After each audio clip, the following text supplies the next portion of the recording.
Hey guys, this is Northville Tech. In this video, we're going to learn how to activate your Capital One credit card.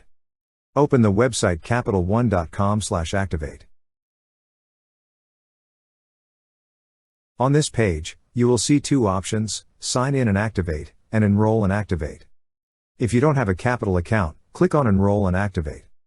However, if you already have, click on Sign in and Activate. Since we already have an account, we will just sign in with our username and password.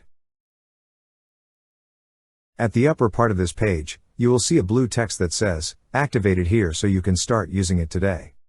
To proceed, click on Activate it here so you can start using it today. Now, enter your card's 3-digit security code. After entering, click on Activate. Now your card is activated and ready to use. That's how you activate your Capital One credit card.